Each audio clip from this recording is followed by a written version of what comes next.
बोलती पुस्तके.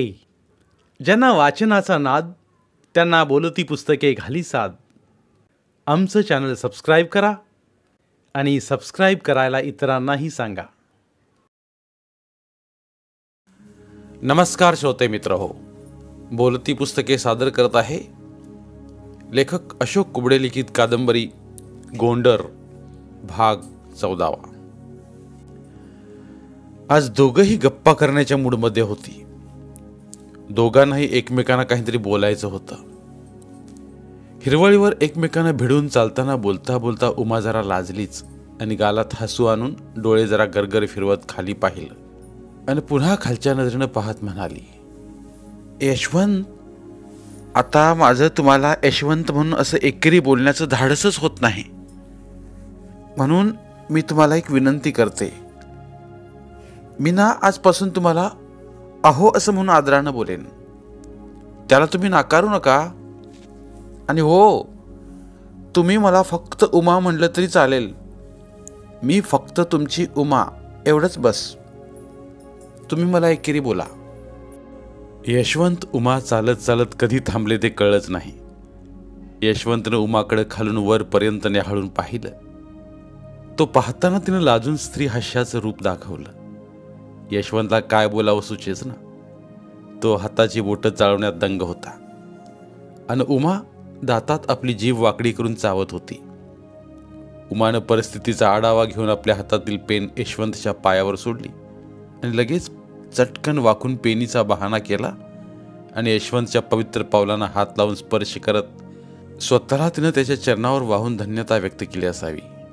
सारं ऐकून यशवंतने विषयाची कुस बदलत दुसरा विषय काढला. उमा, तू आता फायनल करून जॉब करण्याच्या तयारीत आहेस आणि तो जॉब समाज कल्याणमध्ये आहे म्हणे.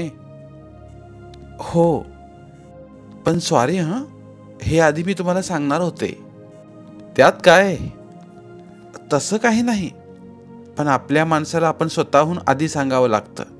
इतरांकडून तर कळतंच, पण आधी आपल्या सांगण्यानं वेगळी जवळीकता असते.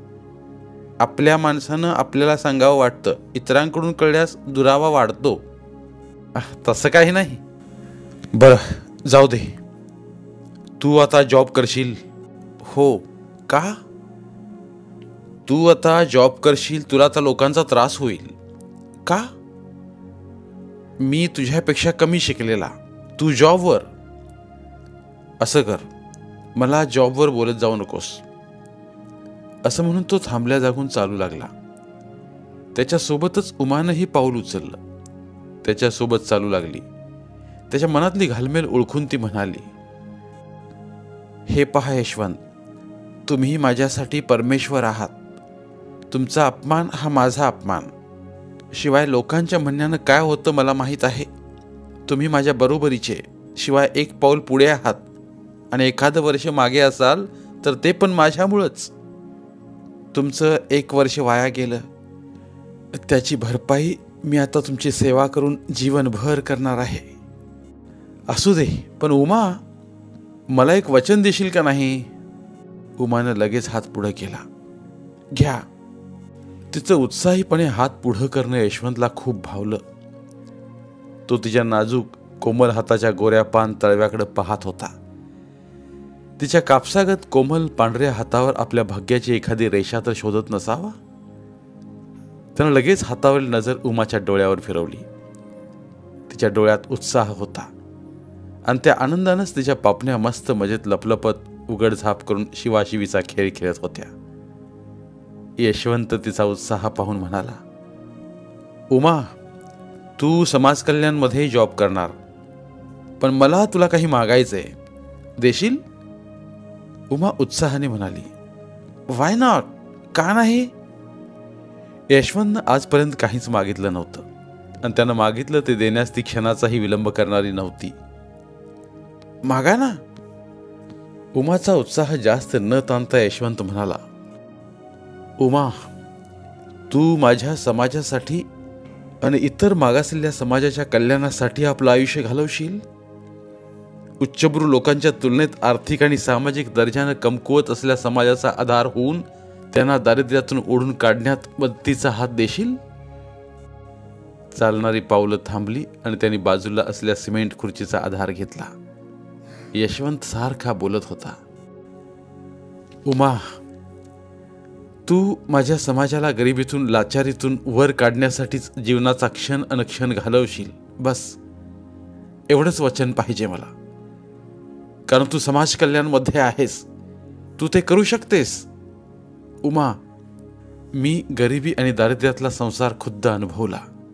कुठल्या आणि कशा अवस्थेत जीवन जगतात आमची माणसं ते तुला माहीत नाही, किंवा तू कल्पनाही करू शकत नाहीस ते. पण मी त्याचा शिकार झालेला तरुण. खरं तर गरिबांच्या मुलांना शाळा कॉलेजातील फीस परवडत नाहीत. हातावर आणून पानावर खाणारी माणसं ती काय फीस आणि डोनेशन भरणार. आता तू त्यांचं जमेल तसं भलं करावं ही तुझ्यासारख्या अधिकार प्राप्त असलेल्या व्यक्तीकडून दारिद्र्य हटवण्याची अपेक्षा करतो. उमाने यशवंतकडे वर नजर करून पाहिलं. डोळ्यातलं तेज न्याहाळत तिनं त्याचा हात हातात धरून घट्ट आवळत म्हणाली, मी तुम्हाला वचन देते की माझं पूर्ण आयुष्य मी दीन, दलित, दुबळ्या, गरिबीत सडणाऱ्या लोकांच्या उन्नतीसाठी घालवीन आणि तुमच्या प्रेमाची खरी साक्ष देईन, बस. हातातील हात पुन्हा सैल करत दोघेही जाग्यावरून उठले आणि हलकेच पुन्हा पावलं टाकत पुन्हा मस्करीचे गुलछरे उडवण्याच्या रोमॅन्टिक मूडमध्ये आले. आपण दोघं लग्न करून आदर्श घडवू. लग्नाच्या गप्पा गोष्टीत वेळ निघून गेला. दोघांचंही मन एकमेकात गुंतून रम्मान झालं. दोघंही लग्नाचं स्वप्न गुंफू लागले. उमा समाज कल्याणमध्ये रुजू झाली. यशवंतचं मात्र पुढील शिक्षण सुरू होतं. दारिद्र्यातून वाट काढत काढत उच्च शिक्षण घेणारा तो एकमेव तरुण म्हटलं तरी वावगं ठरणार नाही. पावसाळ्याचे दिवस. श्रावण महिना सुरू झाला. काल परवा मोठा पाऊस झाला होता. हिरवळीवर उडणारी फुलपाखरे एकमेकांचा पाठलाग करत होती, तर काही फुलावर बसून सुगंध घेत होती. त्यांच्याकडे पाहत दोघंही सुखावले. त्या फुलपाखरांकडे पाहत हिरवळीवर टेकले. यशवंतच्या मांडीवर हात ठेवत हळूच उमाने विषय काढला. अहो, मी काय म्हणते. यशवंत त्या धावणाऱ्या फुलपाखरात रमला होता. क्षणात उमाच्या बोलण्यानं सावध झाला. अहो, आपल्या लग्नाचं. असं शब्द काढताच यशवंतनं उमाचा आपल्या मांडीवरला ठेवलेला हात हातात धरला आणि आपण लवकरच लग्नात बंदिस्त होऊ, असं यशवंत सहज बोलून गेला. हे ऐकण्यासाठी आतुर असल्या उमाबरोबर निसर्ग, झाडं, फुलं, वेली आतुर होत्या. त्याने डोलायला सुरुवात केली. उमा गालात गोड हसली आणि यशवंतनं दोन्ही हातांनी तिला आवळून धरलं. त्याच्या खांद्यावर डोकं ठेवून पाठीवर हात फिरवीत बेहद्द खुश झाली. आज तिला आसमंताला मिठीत कवटाळून घेण्याचं स्वर्गसुख मिळालं होतं. आज पहिली वेळ यशवंतनं उमाच्या प्रेमाच्या हाकेला ओ दिला होता. पण विषय खूप रंगला की मुलांना कुणी सांभाळायचं आणि लग्नानंतर साडी की ड्रेस घालायचा या आवडीनिवडी झाल्या. त्याच्यावर खुश होऊन आभाळानं आपलं सावट त्यांच्यावर पांघरलं. सायंकाळचे 3-4 वाजले असतील. वाऱ्याची झोक तिच्या अंगाला गारवा देत होती आणि तिच्या अंगावरून घसरणारी ओढणी तिच्या सौंदर्यात भर पाडत होती. तिचं सारखं सावरणं मनाला भुरळ पाडणारं. उमा आज ड्रेसवर होती. तंग शर्ट सलवारनं तिचं अंग आवळून धरलं होतं. तिच्या खुल्या मोकळ्या गळ्यावर हार रोळताना यशवंतला तिच्या हारातला मोती होऊन तिच्या रेशमी कांतीवर मनमुराद डोलण्याचा आनंद घ्यावा असं वाटत असावं. तो तिच्या गळ्यातील हाराकडे सारखं पाहत होता. यशवंत सरळ मांडी घालून बसला, तर ती पुढं उबडी मांडी घालून बसली होती. तिच्या मोकळ्या केसांची बट चेहऱ्यावर रुळत होती. त्यावर मनसोक्त वारा मस्करी करत होता आणि ती पुन्हा पुन्हा आपल्या हाताने त्या बटांना सावरत होती. कधी हाताच्या मधल्या 2 बोटांनी कानाच्या मागे व्यवस्थित नेऊन ठेवत होती. यशवंत सोबत वाराही आज तिच्यावर खुश होता, म्हणून ती आनंदित होती. उमानं बसल्या जागी त्याचे दोन्ही हात आपल्या हातात घेऊन त्याच्या हाताची स्तुती केली. तिला त्याचे हात आणि बोटं फार आवडत. आता यशवंतालाही तिच्या प्रेमळ बोलण्याची चांगली सवय झालेली. ती यशवंत पुढे गुडघे टेकून बसली. तिची ओढणी तिच्या फुगीर भागावरून सारखी घसरत होती. ती कधी सावरायची तर कधी तशीच ठेवायची. तिला आता यशवंतमध्ये कुठलंच अंतर किंवा पडदा नको वाटत होता आणि ती अपेक्षा ओढणीची पण असावी. ती सारखी घसरत होती तेव्हा तिच्या छातीवरली पाखरं स्पष्ट दिसायची आणि त्यांच्यातील खोल दरी अगदी खोलवर दिसत होती. तंग कापडात तिच्या वक्ष्यांना पण अजून जवळ करून त्यातलं अंतर कमी केलं. तरुण मनाचं पाणी पाणी व्हावं, पण यशवंत शीलवान होता. तिनं वर पाहिलं आणि म्हणाली, मला पाऊस खूप आवडतो बरं. यशवंत हसत म्हणाला, हो, मला पण धरती आणि पावसाचं नातं, त्यांच्याविषयी खूप प्रेम आणि अभिमान आहे. असं म्हणत यशवंतनं पावसाचं आणि माझं पण नातं आहे असं सांगितलं. आपलं आणि पावसाचं गोड गुपितही सांगितलं. तिला रिमझिम बरसणारा पाऊस आवडतो, ती पावसाला खूप जीव लावते. असं म्हणता म्हणता आजही काळे ढग आले. त्यांना पाहून ती म्हणाली, यशवंत, हा पाऊस माझ्यासाठी पडतो, मी त्याला खूप जपते बरं. आणि यशवंतच्या चेहऱ्याकडे सारखं पाहत होती. ती बोलत होती, मी पावसाला जीव लावते, त्याला बोलते, माझं सुख दुःख पण सांगते, त्याला खूप जपते मी. यशवंतचा तिला थोडा चेहरा उतरल्यागत वाटलं. तेव्हा तिने विषय काढला.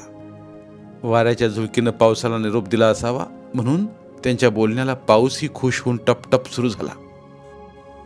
दोघं अचानक बसल्या जागी पाहता पाहता पावसानं धुवाधार बरसायला सुरुवात केली आणि दोघांनाही चिंब चिंब भिजवून टाकलं. वाऱ्याच्या तालावर उडणारी उमाची केसांची बट पावसानं चिंब भिजून गालावर चिकटून बसली. तिच्या तंग कपड्याने तिला अजून घट्ट बिलगून मिठी मारली. म्हणून तिच्या ओल्या कपड्यांतून तिचं गोरं गोरं अंग मोत्यासारखं चमकत होतं. संगमरवरी दगडावरून पाण्याचे ओघळ वाहावेत तसं तिच्या गालावरून पाण्याच्या धारा वाहत होत्या. डोक्यावरून मानेवर आणि मानेवरून ओघळल्यावर पाणी तिच्या मानेच्या भोवतालातून तिच्या छातीमधल्या दरीनं जात होतं आणि तो कपडा पोटाला अगदी घट्ट बिलगून बसला होता. काही थेंब मात्र फुलाच्या पाकळ्यावर थांबावेत तसे तिच्या गालाच्या मोहात पडून जागा सोडण्यास तयार नव्हते. भुरभुर उडणारे केस मनातल्या विचारांसारखे शांत होऊन दोघंही मजाकी मूडमध्ये होते. त्यात पावसानं त्यांच्या उत्साहाला अजून हातभार लावला होता. दोघंही मनमुराद भिजले. उमानं अचानक आपल्या दोन्ही हातांची ओंजळ केली. पाहता क्षणीच तिची ओंजळ भरून गेली. तो पावसाळी खेळ पाहून यशवंत झाडाखाली बसला. तिच्या पाण्यानं भरल्या ओंजळीला त्याने खालून हात मारला. उमाला त्याचा खूप राग आला. ती पावसावरही प्रेम करते. तिनं रागात येताच यशवंत बाजूला झाला आणि मग 2 पावलं पळत सुटला. उमा त्याच्या मागे धावली.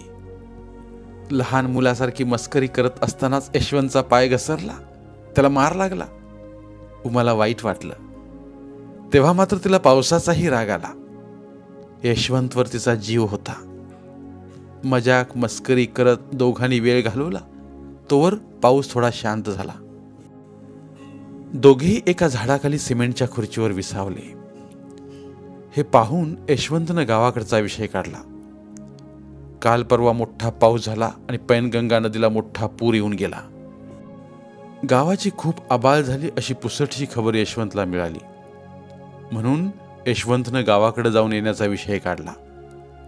त्याला उमानं दुजोरा दिल्यावर यशवंतचं गावाकडे जायचं ठरलं आणि तो तयारीला लागला. सायंकाळचे 5 वाजले असतील. यशवंत पिंगळी गावात पोहोचला. तालुक्यावरून पिंगळी गावात आल्यावर सुरुवातीला स्वागत करणारा गावचा कोण्या काळी बांधलेला पडका चौथरा लागतो. त्याकडे यशवंतचं लक्ष गेलं. त्यावर शांत निवांत बसला गुरुवाचा बंड्या. त्यानं यशवंतला पाहिलं. त्याच्या जीवात जीव आला. यशवंत जवळजवळ येताच तो खडबडून उठला. यशवंतला ओळखलं. बंड्या आता चांगलाच रगेल दिसत होता. दाढी मिशानी तोंड काळं झालं होतं, पण राहणं साधं. गळ्यात मात्र पिवळी लांब दस्ती. मानेला वेढा मारून एक पाय मागे तर एक पाय पुढं टाकल्यासारखी दस्ती मात्र नवीन होती. तो यशवंतला पाहून ताडकन उठला. त्याला गहिवरून आलं. आपला एक दोस्त आला. त्याला त्याच्या मनात दाटलेल्या भावना काही सांगायच्या होत्या. दोघंही बालपणीचे दोस्त. दोघांनं अवकाळीपणा केला, पण त्यातली एक गोष्ट यशवंतला माहीत होती. तीच गोष्ट आज यशवंतला सांगण्यास बंड्या आतुर होता. यशवंतनं ओळखलं तो चेनीबद्दल काहीतरी बोलणार. चेनीचं आणि त्याचं फक्त नजरेचं प्रेम. चेनी म्हणजे मांगवाड्यातील गण्या मांगाची पुतणी, नारबाची पोरगी. नारबा दारू पिऊन मेला, बायको काळजीनं मेली, आणि आता म्हातारी होती, तिनं चेनीला जवळ धरलं. मागं मोरं कोणाचा आधार नाही. चेनी वयात आली तेव्हापासून बंड्या तिच्या मागं मागं होता. तिच्यासाठी नाही नाही ते केलं. तिला कधीमधी फक्त पाहण्यासाठी झुरून झुरून गेला. आता चेनीचं लग्न झालं, ती गेली. बिचारा बंड्या एकटा झाला होता. तिचं लग्न झाल्याची बातमी लागली तेव्हापासून बंड्या हुरा पिसा झाला. हे दुःख कुणाला सांगावं असं झालं होतं. पण त्याच्या मनातलं अबोल प्रेम यशवंत, रम्या आणि मारत्या या बालसवंगड्यांना माहीत होतं. तो तिच्या मागं मागं जाई हे त्या पोरांना माहीत होतं. म्हणून ते त्याची मजा घेत. तिचं टुमदार आणि कणसासारखं फुगलेलं अंग बंड्याला स्वस्थ बसू देत नव्हतं. हे सारे यशवंताला तो सांगत होता. बंड्या ओट्यावरून उतरला आणि यशवंतच्या दंडावर थाप मारली आणि त्याच्यासोबत बोलत बोलत चालत निघाला. गाई वासरं रानातून येण्याची वेळ झाली. पिंपळाच्या झाडाजवळ आल्यावर पाहिलं तर पिंपळाच्या झाडाखाली असलेला घिसड्याचा पाल आणि लतीचा बेपत्ता होता. पालाचे खिळे जमिनीत मारले असल्याने त्याचे खड्डे दिसत होते आणि पालासमोर भत्त्याची जळून काळी झालेली जागा तेवढी दिसत होती. यशवंतनं पालाकडे पाहिलं. बंड्याला विचारलं. बंड्याने भोवाळी उडवत लतीची कहाणी सांगितली. सका घिसडी मेल्यावर लतावर 4-5 भावा बहिणींची जबाबदारी आली. गावात रंगाचा खून केला म्हणून काही दिवस ठाण्यात आणि कोर्टाच्या फेऱ्या मारल्या. त्यात ती अर्धी गळून गेली. 4 लेकरं गळ्याला. त्यांना पोसण्यासाठी धडपडत होती. त्यात रंगाचा खुनाच्या आरोपामुळं गावातील माणसं काम घेऊन येत नाहीत म्हणून धंदा बुडाला. यात आधार म्हणून नवरा केला. मोठा 2 दिवस चांगला राहून तोही पिताडा निघाला. त्याला सांभाळावं लागतं. लताला वाटलं 4 भाऊ बहिणी सांभाळण्यास आधार होईल म्हणून केलं, पण तिलाच त्याचा आधार करून तिची जिंदगी मातीत घातली. रोज पिऊन खेदू खेदू मारतो. लोक पाहतात. लतीचा लय वनवा झाला. ती पिदाडा नवरा आणि भाऊ बहीण घेऊन तरणी-ताटी पोरगी गाव सोडून निघून गेली. असं म्हणत बंड्याने यशवंतच्या गळ्यात हात घातला. गावात पूर आला म्हणून गावात उदासीनता आली. पुरात उत्साह वाहून गेल्यानं लोकांच्या चेहऱ्यावरचं तेजही वाहून गेलं. यशवंतनं बंड्याच्या खांद्यावर प्रेमानं हात ठेवला. तसा बंड्या म्हणाला, यशवंता, तू तालुक्याला गेला आणि गावातली चवच गेली यार. का? अरे, एक तर चेनी गेली, गावात पूर आला आणि सगळं वाहून गेलं. माझा या गोष्टीशी काय संबंध रे? अरे नाही यशवंता, आपली मज्जा काय वेगळीच होती यार. बरं, चेनीचं काय रे? मला खूप जीव लावायची यार यशवंता, पण अचानक एका दिवशी चेनीचं पोट आलं म्हणून गावात चर्चा झाली. चेनी गावात 3-4 जणांच्या घरी भांडे घासत होती. शिळं पातळ खाऊन मायसंग राहत होती. आता जवान झाली. तिच्या तरण्या ताट्या शरीरावर नजरा फिरत होत्या. तिचं जवानीचं अंग, तिचा भारदस्त बांधा कुणी बाटवला कुणास ठाऊक. गावात सगळी बोंब उठली. चेनीनं कुठं तोंड काळं केलं. गावातल्या पोरासोरांचा तर माह्यावर संशय होता, पण माहेच्या यशवंता म्या तिला हात लावला नाही. पण स्वप्न मात्र रंगवली होती. गरीबाला लय अवघड आहे. पोरगी जवान झाली की सगळ्यांच्या नजरा बदलतात. गरीबाच्या इज्जतीची अशी लखतर टांगायची नसतात. यशवंत ऐकत होता. त्यालाही गरीबाच्या इज्जतीची किंमत किती असते हे माहीत होतं. बंड्या यशवंतला सांगत चालत होता. चेनीचं पोट आलं, गावात चर्चा झाली. तेव्हापासून चेनी गावात किंवा खालच्या पाडात दिसली नाही. म्हातारी माय सावलीसारखी संग होती, पण कुठं चेनीनं शेण खाल्लं म्हणून ती पण गावासारखी पेचात पडली. तिला काळजी लागली. एवढं जपून काय फायदा झाला? रात्रीला कव सोडलं नाही. आता गावात बोंबाबोंब ऐकून मात्र म्हातारनं हाय खाल्ली. चैनीला घराच्या बाहेर येऊ दिलं नाही. बाप नाही, चुलता पिताडा म्हणून म्हातारनं सोयऱ्यांचं घर पाहून मुकाट्यानं रातोरात लग्न करून दिलं. नवरा दुसरं परणे आहे. वयानं चांगलाच तिच्या 1.5 पटीनं आहे. एवढं चांगल्या पोरगीचा सत्यानाश झाला. बंड्या तिच्यावर जीवापाड प्रेम करत होता. कळवळून म्हणाला, चैनी तसं करू शकत नाही. गरीबाची उगीच्या उगी अफवा केली. तिच्या मागं पुढं कोण आहे? उडवली भूल. पण ती असं करू शकत नाही. चांगल्या जवान पुरीचा सत्यानाश झाला गरिबीमुळं. हेच जर मोठ्यांची गोष्ट असती तर जागीच दबली असती. तिच्या मायचं असंच झालं होतं. बाप साधासुधा पिदाडा होता. बाई जरा नखरे नट्टा करून राहत होती. 4थ्या कोरतल्या कोण्या वाण्याच्या मागे लागली. तोंड काळं केलं. जवान बाई काळी सावळी, 6वारी साडीत भरून दिसत होती. फड्याचा धंदा करीत होती. तिच्या भारदस्त छातीवरला पदर घसरत होता आणि तिच्या भारदस्त उरुजांच्या चिरोटीत हा वाणी पडला. कुठं बाजारात सूत जुळलं तो वाणी माजूर पैसवाला तिला जाळ्यात ओढलं. तो तिच्या घरी जायचा. तिच्या नवऱ्यासमोर ते रंगरलिया करीत. पोरगी तेव्हा लहान होती. मायची जवानी त्यानं लुटली. पिवळा जरद गडी पण त्या काळ्या सावळ्या असल्या बाईच्या नादी लागला. 24 तास तिच्या घरात पडून राहत होता. नवरा बिचारा पिऊन पिऊन मेला. पुन्हा तिचं काय झालं, माहेरी गेली की मेली, देव जाणे.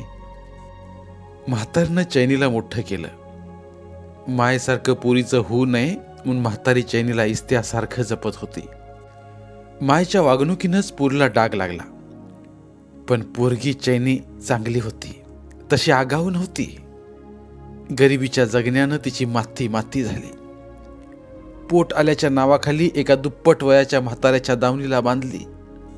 यशवंता, एक सांगू, ऐकशील? जर जमलं तर मी आजही चैनीशी लग्न करायला तयार आहे. मी तिच्याशी लग्न करून तिला सुखी ठेवीन. मी तिला आयुष्यभर तिला तळहाताच्या फोडासारखं जपेन. फक्त तिच्याशी लग्न करायची संधी दे. बघ, मी तिला त्या म्हाताऱ्यापेक्षा सुखात ठेवेन. फक्त एकदा संधी दे. यशवंत बंड्याकडे न्याहाळून पाहत होता. यशवंतनं चैनीचा विषय बाजूला सारला. तेव्हा बंड्यानं गावातला विषय काढत दोघंही घराकडे निघाली. यशवंता, असा पूर बरेच दिवसानं आला म्हणून गावात बोंब होती. धोंडीबा माळी आणि त्याच्या बराबरीचे लोक म्हणायचे, आमच्या हयातीत असा पूर पाहिला नाही. पार भवानपांदीच्या तोंडाला पाणी शिवलं. खरंच भवानपांदीच्या तंडीला आजवर पाणी शिवलं नव्हतं. गाव सगळं भयभीत झालं. पैनगंगा उलटून गेली. गावात माणूस राहिलं नाही. सगळ्या गावाची आबाळ झाली.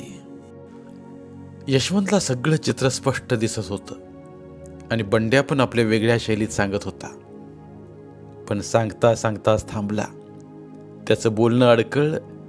त्यावर यशवंतनं त्याच्याकडे पाहिल्यावर तो अधिकच लक्ष वेधून ऐकत होता. इकडं तिकडं पाहत डाव्या हाताचं बोट तोंडावर ठेवून बंड्या दबक्या चोरट्या आवाजात म्हणाला, अरे यशवंता, गावात खूप पैसा आलाय वाटायला, पुराचा. ज्वारी, तांदूळ आणि राखील. यशवंतला माहित होतं. तो म्हणाला, अरे येणारच ते. सरकारला काळजी असते रे बाबा गोरगरिबांची. नजर चहूकडे फिरवत जवळ येऊन बंड्यानं खुसखुस आवाजात सांगितलं, अरे गावात राखेल, ज्वारी, तांदूळ वाटप झाला. पण पैसा म्हणून त्यानं उजव्या हाताचा अंगठा पुढं करून हलवला. यशवंतला तेवढं समजलं नाही. म्हणजे? अरे भंबुरा दाखवला गावाला. 1500 रुपये देऊन खुश केलं तलाट्यानं. तुला माहित नाही का? अण्णानं ग्रामसेवक तलाटे हाताशी धरला आणि सुदाम सरपंच तर पहिलंच अनपड. अण्णानं जिथं बोट ठेवलं तिथं अंगठा मारतो.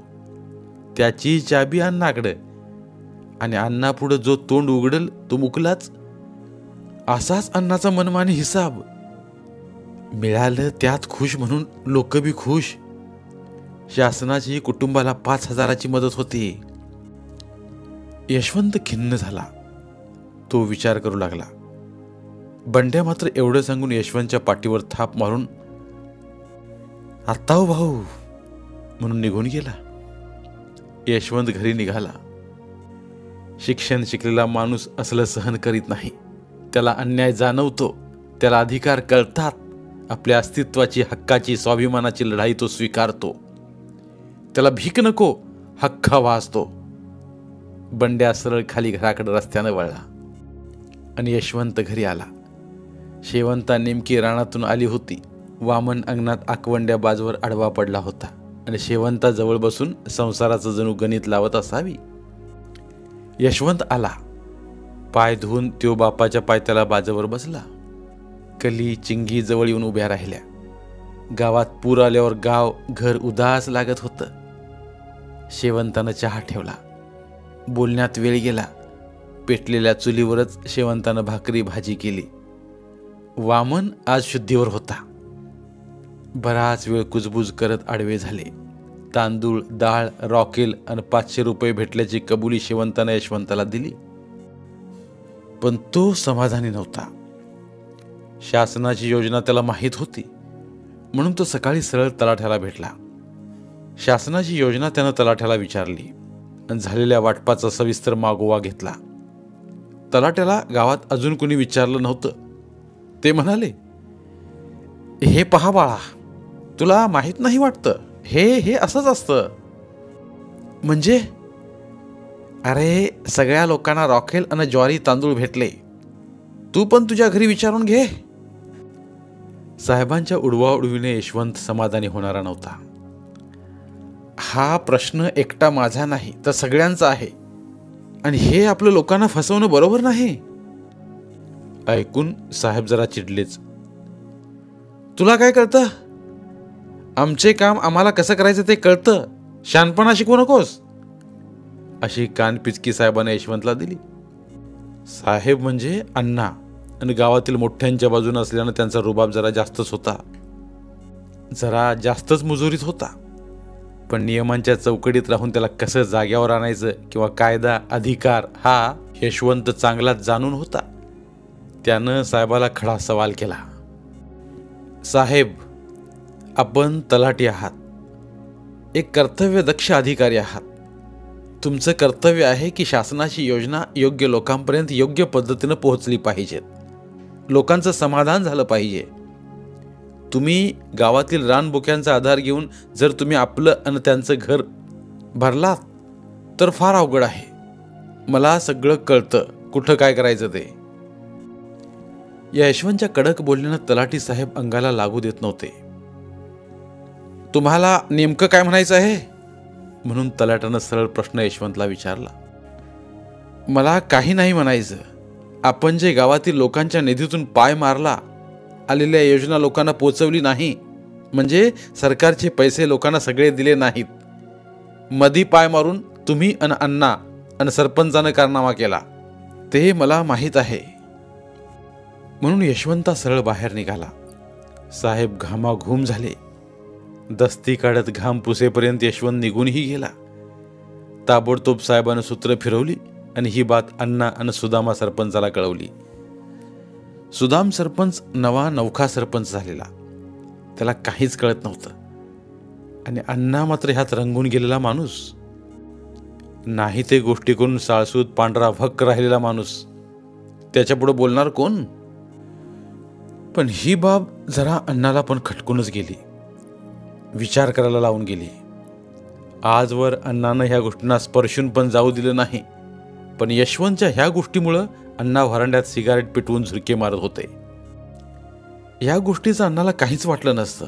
पण तलाठी साहेबानं तगादा लावला आणि तिघांनी एकत्र विचार करून लोकांना अडपाय मारून जमवलेले पैसे पुन्हा परत देण्याचा निर्णय घेतला. यशवंतमुळं गावकऱ्यांना राहिलेले पैसे पुन्हा परत मिळाले. अण्णांना मात्र या गोष्टीचं दुःख झालं. ही गोष्ट मनाला लागली. खिशात पडलेले पैसे पुन्हा काढून देणे हे अण्णाच्या विचाराबाहेर होतं. पण साहेबांच्या आग्रहामुळे हे अण्णांना करावं लागलं. सुदाम सरपंच मात्र पिंजऱ्यातून पोपट उडून जावा तसा मोकळा झाला. हे अण्णाच्या चांगलंच मनाला लागलं. गाव मात्र आनंदून गेलं. शेवंता वामनला गावाशी वैर नको असं वाटत होतं. शेवंता म्हणाली, यशवंत बापू, आम्हाला गावात राहायचं आहे, जगू देतू का नाही?